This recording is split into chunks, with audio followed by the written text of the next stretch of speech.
Sahabat, berjumpa kembali dengan saya, Romo Paulus Warisantoso Ukarem. Kita melanjutkan belajar kita mengolah hidup.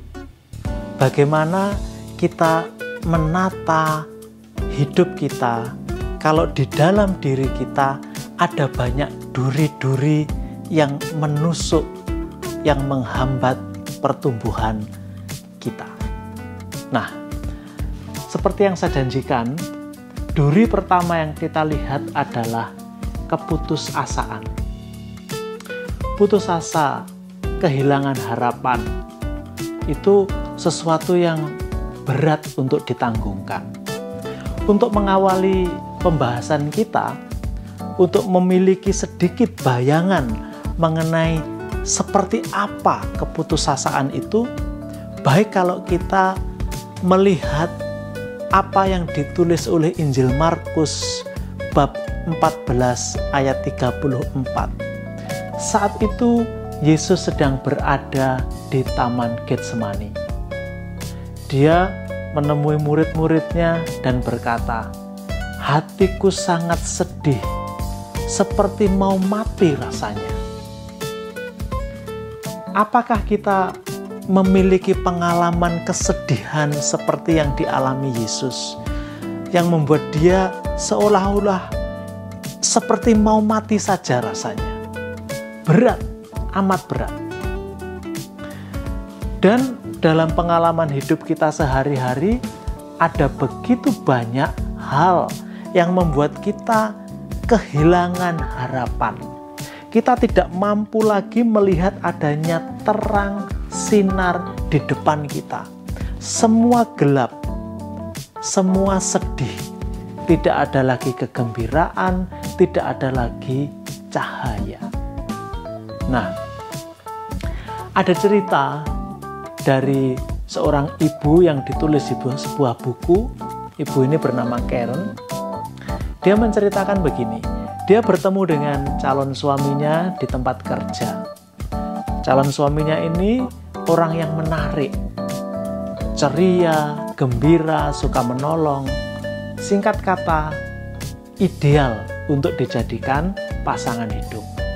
Setelah menikah, semuanya berubah. Ternyata suaminya ini punya ketergantungan kepada alkohol. Terlebih kalau dia menghadapi beban berat. Kalau ada permasalahan di kantor, permasalahan di rumah, dia lari kepada alkohol. Dan dia tidak menyadari alkohol itu tidak membantu dia, tapi menjerumuskan dia, dan pada akhirnya kondisinya makin buruk. Lalu kantor tempat dia bekerja memutuskan kontrak karena prestasi kerjanya terus menurun karena pengaruh alkohol. Keadaan keluarga juga makin memburuk. Karen mencoba membawa suaminya ini ke tempat rehabilitasi. Berhasil. Situasi kembali damai. Suaminya bisa menguasai dirinya. Selang setahun, dia kambuh lagi. Makin parah. Bahkan dia menguras seluruh tabungannya untuk membeli minuman. Dan bahkan merusak, menjual barang-barang. Dia sudah sangat membahayakan hidup keluarganya. Lalu pada satu titik suaminya ini pergi, kabur dari rumah lah. Dia mengatakan ketika menelpon istrinya, dia takut. Dia takut kalau ada di rumah dia akan mencelakai istri dan anaknya. Dan bisa berakibat fatal, maka dia memilih melarikan diri. Dan kemudian akhirnya, meskipun Karen berat melakukan, mereka cerai. Nah, situasi itu sangat memukul. Kalau seperti figura foto keluarga itu jatuh berkeping-keping. Karen bingung harus menjelaskan kepada anak-anaknya kenapa ayah mereka pergi meninggalkan mereka. Lalu setelah ditolong oleh teman-teman dari gereja, Karen berhasil mengumpulkan kembali puing-puing hidupnya dan mulai menata lagi untuk bisa hidup lebih baik. Kemudian dia menceritakan perlahan-lahan kepada anak-anaknya kenapa ayah mereka tidak pernah pulang, dan kemudian menceritakan bahwa mereka sudah berpisah, sudah bercerai. Kemudian beberapa tahun kemudian Karen menikah lagi. Kali ini suaminya sangat baik dan suaminya bisa menerima keadaan Karen dan anak-anaknya dan mereka bahagia. Mantan suaminya masih dipenjara oleh adiksinya, oleh kecanduannya. Tidak bisa lepas dari sana. Cerita yang lain saya ambil dari Santo Paulus. Santo Paulus bercerita ketika dia sedang berlayar di daerah Asia Kecil. Ombak besar menghantam kapalnya. Mereka semua takut. Bahkan Paulus mengatakan, kami takut, kehilangan harapan, karena kami melihat kematian sudah di depan mata. Lalu berkat doa-doa kalian kami selamat. Rupanya Tuhan menghantam kami, kata Paulus, untuk mengingatkan kami agar kami tidak boleh terlalu sombong, mengandalkan diri sendiri, kemampuan diri sendiri, harus mengandalkan Tuhan. Paulus juga bercerita tentang temannya, Epaphroditus. Dia ini yang membantu Paulus dalam banyak hal. Jadi seperti asisten yang luar biasa. Lalu Epaphroditus ini sakit keras, hampir mati. Paulus juga mengalami rasa ketakutan akan kehilangan teman seperjalanan yang luar biasa, yang membantu dia dalam banyak hal. Paulus takut, kalut juga. Lalu Paulus bercerita, Tuhan masih bermurah hati. Dia menyelamatkan Epaphroditus dan aku. Kita lihat, Paulus tidak sakit. Yang sakit Epaphroditus. Tapi dia juga mengalami ketakutan yang sama. Ketika Tuhan menolong Epaphroditus, Paulus juga merasakan Tuhan menolong dirinya. Nah, sahabat terkasih, ini beberapa cerita. Lalu kalau kita melihat lebih jauh, keputusasaan itu biasanya dekat sekali yang namanya depresi. Depresi itu juga sama, tidak mampu melihat adanya masa depan, tidak mampu melihat adanya harapan, tidak ada kegembiraan, tidak ada terang, semuanya gelap. Dan orang-orang yang dilanda depresi biasanya ujungnya bunuh diri. Mengerikan, betul mengerikan. Tapi terkadang kita juga bingung bagaimana menolong mereka. Atau kita terkadang salah bersikap kepada mereka. Jadi ada sebagian masyarakat itu kalau melihat orang yang sedang murung, ada masalah sesuatu gitu, dianggap enteng, hanya mengatakan, halah, hanya gitu aja, kamu kurang bersyukur sih, kamu kurang apa. Kerap kali hanya begitu. Dan orang yang sedang terpuruk ini makin terpuruk lagi.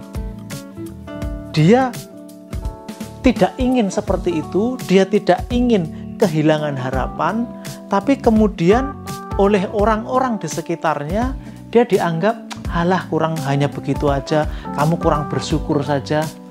Dianggap seperti itu. Akhirnya biasanya makin parah dan depresi, dan ujung-ujungnya bisa bunuh diri. Nah, lalu bagaimana kita menolong? Atau kalau kita sendiri yang mengalami, bagaimana? Bagaimana harus bersikap ini? Tadi saya menceritakan pengalaman Yesus di Taman Getsemani, pengalaman Paulus, bagaimana dia dihajar oleh badai di tengah laut. Nah, dua pengalaman ini memberi contoh. Yesus dia terus terang kepada murid-muridnya, hatiku sangat sedih, seperti mau mati rasanya. Kemudian dalam doanya kepada Tuhan, Allah Bapa, Yesus mengatakan, Bapa kalau bisa cawan ini berlalu daripadaku, tetapi bukan kehendakku, kehendakmulah yang terjadi. Nah, dalam situasi kalut, takut, Yesus menyerahkan semuanya kepada Allah. Dia berpasrah. Santo Paulus juga sama. Kemudian situasi yang menghantam dia itu mengingatkan dia agar dia menumpukan harapannya itu kepada Tuhan. Bukan kepada diri sendiri, karena merasa diri mampu, berbakat, berilmu, lalu semua merasa bisa menyelesaikan dengan kemampuan diri sendiri, segala analisa, dan seterusnya. Paulus mengingatkan, Tuhan yang mampu melakukan. Jangan melepaskan berharap, bergantung hanya pada Tuhan. Lalu kemudian kita bisa melihat pengalaman Ayub juga. Sepanjang buku Ayub itu akan pergulatan seseorang yang diterpa berbagai masalah sampai di ujungnya ditinggalkan oleh semua orang, dan di sana dia juga diajak apakah menyerah atau pasrah. Nah, di sini saya mengajak, mari kita lihat. Jadi kita cek dulu diri kita sendiri. Kita punya nggak sih pengalaman-pengalaman begini? Atau mungkin kita sedang mengalami. Atau orang di sekitar kita sedang mengalami. Bagaimana kita bersikap? Bagaimana kita keluar dari situasi ini? Bagaimana kita menemukan kembali harapan? Bagaimana kita lepas dari keputusasaan?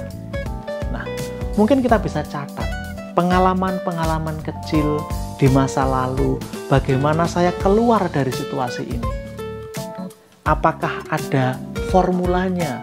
Oh, apa yang membuat saya bisa? Siapa tahu ini bisa membantu orang lain.